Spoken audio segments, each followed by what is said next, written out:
Treasurer, welcome to 7:30. Thanks very much, Sarah. How significant was it for you to have had this meeting with your Chinese opposite number after a 4-year gap? Well, I think it's really important that we've been able to re-establish this dialogue between an Australian Treasurer and my counterpart in China, Minister Liu Kun, who is the Finance Minister participating here in the G20 meetings. As you rightly point out, this dialogue hasn't existed for more than 4 years now. And in the Albanese government, we've made it very clear that whilst we don't need to pretend away the differences we have with China and with our ministerial counterparts, we are much more likely to stabilise this key relationship with engagement and with dialogue, and that's what this meeting was about. Did you discuss the concessions that you expect from China on trade if there's to be a visit to China by you and the Prime Minister? Well, the message that I was able to convey to Minister Liu was we would like to see these trade restrictions lifted and we'd like to make progress on that in advance of a Prime Ministerial visit to China, ideally later in the year.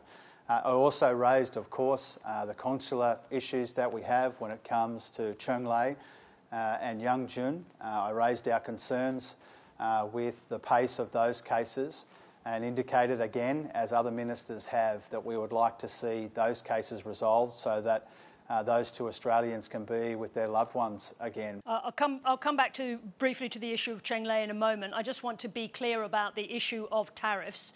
Do the tariffs on Bali in particular have to be lifted before a visit would be undertaken? Well, I didn't put it to them in the conditional way that you've described it, but I did say that we'd like to see these restrictions lifted. Barley, wine, live lobster, and some of these other commodities which have been held up. And we've been very clear publicly and privately in Australia and in these bilateral conversations that we consider it to be in the interests of both countries for those trade restrictions to be lifted. And we'd like to see some progress there in advance of a Prime Ministerial visit.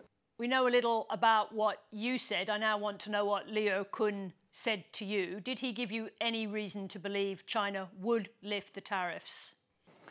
Oh, certainly he was aware of our concerns there, and obviously he works with other colleagues in his political system. This is largely a matter for the Minister for Commerce, as I understand it.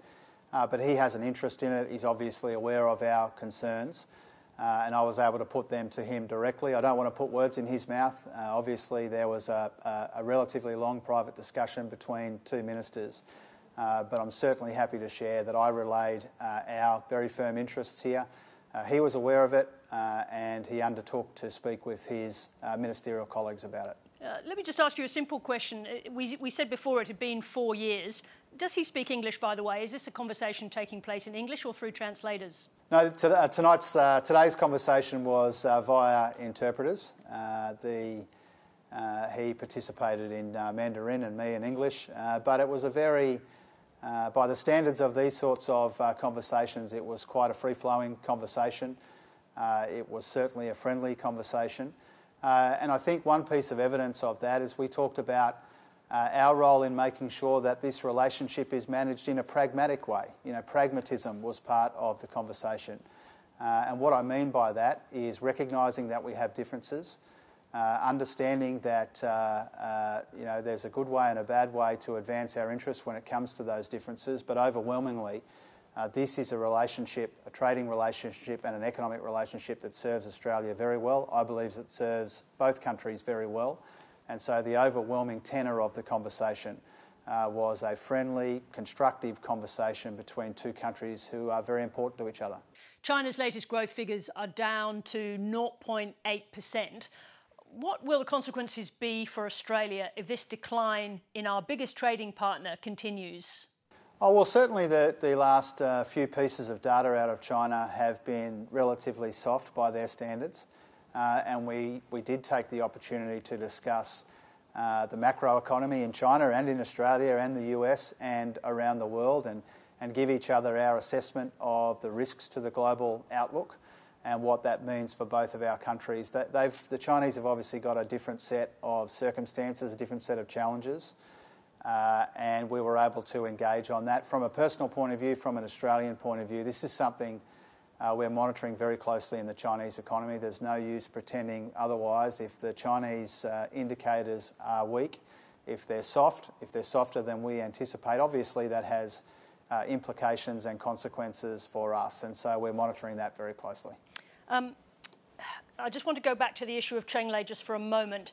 Is it a threshold issue? Will you or the Prime Minister go to China if there is no movement? She was expecting, I think, a verdict to be delivered around this time. I think it's been postponed. Will you or the Prime Minister go to China if there's no movement on her case? Well, I want to be careful here, Sarah, not to speak for the Prime Minister. I mean, obviously the Prime Minister himself, conferring closely with his colleagues, including Penny Wong and others, will determine the circumstances around a visit to China. From my point of view and my job today, and I did that job today, was to indicate to my Chinese counterpart, as other ministers have indicated to theirs, that this is very important to us. We are very concerned about the welfare of both of these Australians. We do want to see these cases resolved as soon as possible so they can be back with their loved ones. I was able to convey that concern.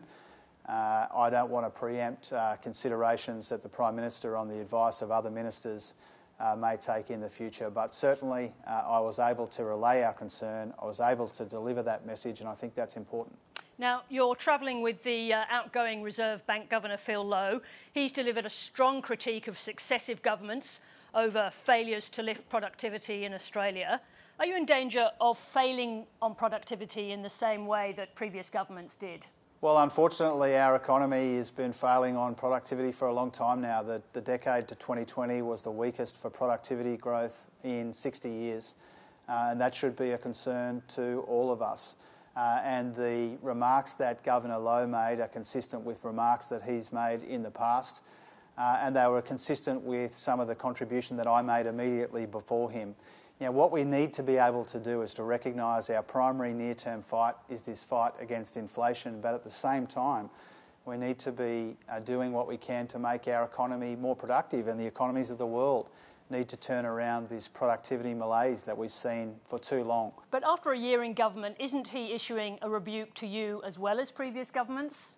Oh, I didn't take it that way, and I mean that very genuinely. I mean, we coordinate our contribution to these global forums.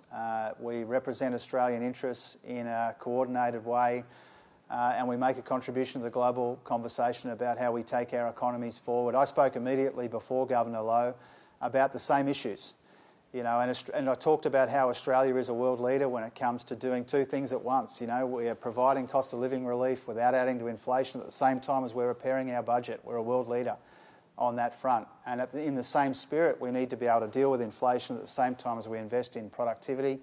There's no quick fix when it comes to productivity. We have an entrenched challenge, and we are very tuned to that, very focused on that, and you can see that in our economic plan, which isn't just about helping people through a difficult period, as important as that is. It's all about laying the foundations for future growth. You don't do that without making your economy more productive. Jim Chalmers, thank you very much indeed for joining us after this meeting, and I hope you've learnt the Mandarin word for pragmatism. Thank you very much. I appreciate it, Sarah. Thanks so much.